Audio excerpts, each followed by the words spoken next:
তেসরা ফেব্রুয়ারি কলাকুপা রাজারামপুরের ঐতিহ্যবাহী দি গোল্ডেন ক্লাবের আয়োজনে অনুষ্ঠিত হয় ৬৩তম সরস্বতী পূজা উৎসব। ১৯৬২ সালের প্রতিষ্ঠার পর থেকে ধারাবাহিকভাবে রাজারামপুরের গোস্বামী ভবন প্রাঙ্গণে এই বাণী অর্চনার আয়োজন করা হয়। এলাকার সনাতন সম্প্রদায়ের অংশগ্রহণে ঐতিহাসিকভাবে এই ক্লাবের পূজা অনুষ্ঠিত হচ্ছে। সন্ধ্যায় প্রসাদ বিতরণ শুরু হয় এবং সাঁঝের পর শুরু হয় মনোজ্ঞ সাংস্কৃতিক অনুষ্ঠানে। রাজারামপুরের হিন্দু সম্প্রদায়ের নারী, পুরুষ, শিশু, বৃদ্ধ, পৌর সবাই একযোগে এই আনন্দ আয়োজনে অংশগ্রহণ করেন। উপস্থিত দর্শকদের মাঝে চেয়ার সিটিং, বেলুন ফোলানো, কুইজ প্রতিযোগিতা, গান, নাচ সহ বিভিন্ন ইভেন্টের আয়োজন করা হয়। প্রতিটি ইভেন্টে বিজয়ীদের মাঝে পুরস্কার প্রদান করা হয়। পুরো অনুষ্ঠানটি উপস্থাপনা করেন ক্লাবের সভাপতি দীপনাগ ও রিয়া সাহা। সরস্বতী পূজায় গোল্ডেন ক্লাবের সাথে শুভেচ্ছা বিনিময় করতে আসেন বিএনপির প্রতিনিধি জনাব আজিজুল হক খান মিতু। তিনি খন্দকার আবু আশফাকের শুভেচ্ছা বার্তা পৌঁছে দেন, সবাইকে এই সমাজে একসাথে বসবাস করার আহ্বান জানান। এছাড়া কলাকুপা ইউনিয়নের চেয়ারম্যান জনাব বাবুলাল মোদক তিনিও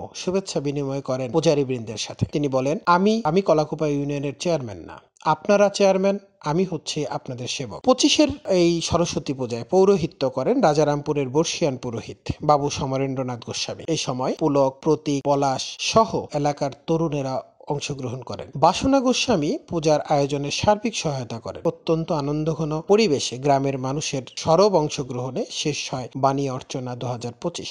বাবু প্রবীর কুমার গোস্বামী পুরো অনুষ্ঠানে উপস্থিত ছিলেন এবং বিজয়ীদের হাতে উপহার তুলে দেন।